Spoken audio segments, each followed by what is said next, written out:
औज़ुबिल्लाहिमिनश्शैतानिर्रजीम बिस्मिल्लाहिर्रहमानिर्रहीम। मेरा नाम है मोहम्मद वैस।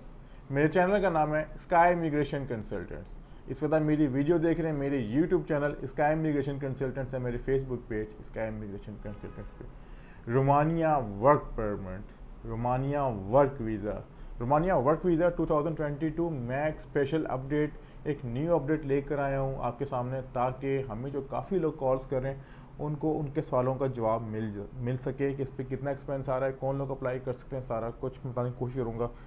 मैं वीडियो आगाज़ में आपको ये बता दूं ताकि आप लोगों का टाइम बच जाए और टाइम मेरा भी बच जाए। मैं बता दूं कि इस वक्त रोमानिया के वर्क परमिट्स पे काम नहीं हो रहा। मैं बिल्कुल ठीक सुना आपने, मैं बिल्कुल ठीक कह रहा हूँ कि इस वक्त रोमानिया के वर्क परमिट्स पे काम नहीं हो रहा। जो लोग समझते हैं हमें कॉल्स कर रहे हैं जी के हमारी प्रीवियस वीडियोस देखे, या फिर जिनके हमारे ऑफिस से वर्क परमिट इशू हुए, जिन्होंने रिकमेंड किया है, या फिर आप हम पे अगर ट्रस्ट करके रब्ता करें, तो आपको बता दूं कि प्रेजेंट टाइम में रोमानिया के वर्क परमिट बिल्कुल भी नहीं हो रहे। अगर आप किसी कंसल्टेंट से या फिर किसी एजेंट से काम करवाएंगे तो ये बात ज़हन नशीन कर लें कि आपका काम नहीं होगा, रोमानिया का काम नहीं होगा। मैं अभी की बात कर रहा हूँ, इस महीने की बात कर रहा हूँ, जो पिछले 3-4 महीने के। इसकी क्या वजह मैं अभी आपको बताऊँगा अभी आगे चल के, कि आपका काम क्यों नहीं होगा या क्यों नहीं हो रहा और कब तक होगा। देखें, हुआ ये कि मैं आपको छोटी सी मिसाल देता हूँ, शायद आपको समझ में आ जाए। मैंने अपनी प्रीवियस वीडियो में कहा था कि रोमानिया यूरोप में आता है पर शेंजन में नहीं आता। रोमानिया में जो वेजेस हैं, यानी जो तनख्वाहें हैं, जो उनको दिहाड़ी मिलती है आसान लफ्ज़ों में, वो रोमानिया के लोगों को बहुत मुनासिब मिलती है, बहुत कम मिलती है, जिनसे उनका गुजारा नहीं होता, जिससे वो ट्रैवल कर जाते हैं, माइग्रेट कर जाते हैं शेंजन स्टेट्स में, क्योंकि वहाँ पर उनको अच्छी वेजेस मिल जाती हैं। अब हुआ ये कि जो रोमानिया की हुकूमत ने कहा कि सारे हमारे जो भी स्किल वर्कर्स हैं या फिर जो मजदूर तबका है, लेबर तबका है, XYZ सब चला गया है शेंजन में। अब हमारे पास बंदे नहीं है। उन्होंने अपनी कंपनीज को कहा, जो उनके वहाँ पर कंपनी तक बैठे थे, आप दूसरे मुल्कों से बंदे बुला सकते हैं काम करने के लिए, जो बंदे काम करने के लिए आना चाहते हैं। तो लोगों ने ऑप्शंस निकाले, अपॉर्चुनिटीज़ निकाली, रिक्रूटमेंट एजेंसी से रब्ता किया, सॉलिसिटर से रब्ता किया, इस कंसल्टेंट से रब्ता किया, जो भी उनके लिंक्स थे, सोर्सेज उनके बिहाफ पे उन्होंने अप्लाई करना शुरू कर दिया।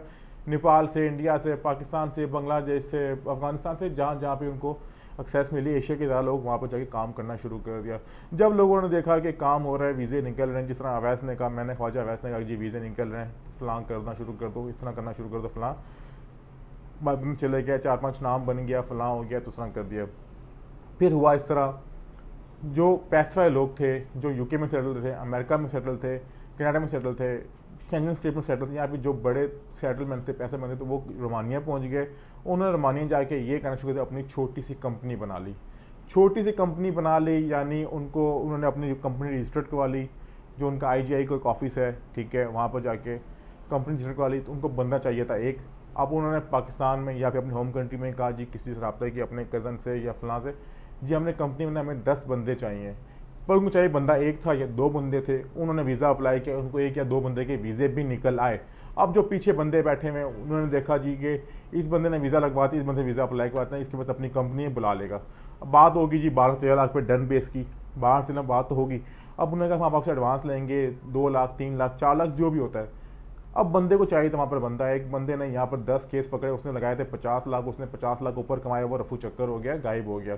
यानी बीच में फंसा कौन? आप फंस गए, जिन्होंने एडवांस पेमेंट दी हुई थी, सब कुछ हुआ था। इसी तरह फिर जो वहाँ की हुकूमत थी, गवर्नमेंट थी, उन्होंने ये कहा कि एक तो हमारे बंदे भी बहुत ज़्यादा हो गए क्योंकि जो वहाँ पर आ गए, और दूसरा कि हमारे मुल्क का नाम ख़राब हो रहा है, फेक काम हो रहा है, प्रॉक्सी काम, और इन्होंने इसको चीज़ को अभी स्टक कर दिया, स्टॉप कर दिया। तो लिहाजा इस वक्त रोमानिया में वर्क परमिट्स के काम हो रहे होंगे, मैं बिल्कुल नहीं कह रहा नहीं हो रहे होंगे, लेकिन उस लेवल पे नहीं हो रहे जिस लेवल पे पिछले अरसे में होते रहे हैं, जो लोग ट्रैवल कर चुके हैं, जिन्होंने अप्लाई किया था। मैं ये बात गारंटी से कह सकता हूँ, जो लोग मेरी वीडियो देख रहे हैं, इसमें से जो लोग रोमानिया के इंटरेस्टेड हैं, जिन्होंने अप्लाई किया हुआ है, उन्होंने एजेंट्स को ठीक ठाक अमाउंट भी दी होगी, और वो स्टिल वेट कर रहे होंगे अपने जवाब का कि हमें जवाब आए, हमें ट्रैवल। इसमें ऐसे बंदे भी होंगे जिनको 7-8 महीने भी हो गए होंगे, लेकिन आपसे एजेंट ने आपसे वादा 2 से 3 से 4 माह का किया होगा। तो बात शॉर्ट सी मुख्तसर ये है कि रोमानिया का इस पर वीज़ा अप्लाई नहीं हो रहा, वर्क परमिट, ये बात क्लियर है।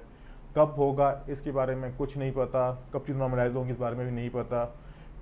मेरे पास हम लोग रोमानिया का वीज़ा अप्लाई नहीं कर रहे, और जिन लोगों ने हमसे अप्लाई किया, जिनके तो आ गए ऑफर लेटर से, वर्क परमिट ट्रैवल कर गए, उनके लिए बेस्ट विशेस लाऊंगा कि मैं आपको जिनके पेंडिंग्स थे नहीं है तो उनके लिए मैं एक माजरत करूँगा कि उनके शायद मुमकिन है कि उनका आगे काम ना हो। मैं बात क्लियर कर दूँ क्यों, हम लोगों ने आपसे कोई लाखों में रुपये नहीं लिए हुए, ना तुमने आपको कोई डन बेस पे कहा था, हमने आपसे कोई मामूली से रकम ली थी जो हमने आगे पे भी करते हैं रिक्रूटमेंट एजेंसी को सारा कुछ। तो हमारा आई थिंक कोई 2 या 3 केस पेंडिंग थे जो अप्रूव अभी तक पेंडिंग है। इस बारे में कुछ भी नहीं कह सकता उनका जवाब आएगा या नहीं आएगा। 2 से 3 हमारे केसेस हैं, बाकी हमारे सारे अल्हम्दुलिल्लाह हमारे अप्रूव हो गए थे। बाकी मैं आपको बताना कि वीडियो बनाया था कि रोमानिया का अगर लोग अप्लाई करना चाह रहे हैं तो रोमानिया का अप्लाई करने का कोई फ़ायदा नहीं है, कोई इसकी सक्सेस नहीं है, उसकी वीज़ा रेशो भी नहीं है। और दूसरी बात मैं यहाँ ये भी ऐड कर दूँ कि लोग कहते हैं हम लोग विज़िट वीज़े पे जाएंगे रोमानिया, तो बात ज़हनशीन कर लें कि रोमानिया अगर आप विज़िट वीज़े पे जाना चाह रहे हैं तो ज़रूरी है कि आपके पास जो वहाँ से इन्विटेशन लेटर हो, स्पॉन्सर हो, फॉरेन ऑफिस यानी उधर के ऑफिस से, होम ऑफिस से अटेस्टेड होगा, आपको तब भी अपॉइंटमेंट मिलेगी। आप इसकी रोमानिया के अगर वीज़ा अप्लाई करेंगे आपको सारे डॉक्यूमेंट्स अपलोड करने पड़ते हैं ऑनलाइन, दैन वेरीफाई करके आपको अपॉइंटमेंट। अगर वो इस तरह नहीं होगा तो आपका वीज़ा नहीं मिलेगा। तो ये थी इन्फॉर्मेशन रोमानिया से रिलेटेड मैं डिस्कस करना चाह रहा था। उम्मीद करता हूँ कि सारी इन्फॉर्मेशन रोमानिया से रिलेटेड क्लियर हो चुकी होगी, समझ आ चुकी होगी। इसके अलावा अगर आप हमसे कोई सर्विस लेना चाह रहे हैं बाकी मुख्तलिफ कंट्रीज़ की, जिसमें शेंजन स्टेट्स आती हैं, यूके आता है, टर्की आता है, अफ्रीका आता है, मुख्तलिफ, हम आप सर्विस ले सकते हैं। इस वक्त आपके स्क्रीन पर मेरा विजिटिंग कार्ड भी चल रहा होगा, आप हमसे कॉल भी कर सकते हैं और हमसे रब्ता भी कर सकते हैं, हमारे ऑफिस भी विजिट कर सकते हैं। बहुत शुक्रिया। दोबारा मुलाकात होगी कुछ नई वीडियो के साथ, कुछ नई मालूमात के साथ। खुदा हाफिज़।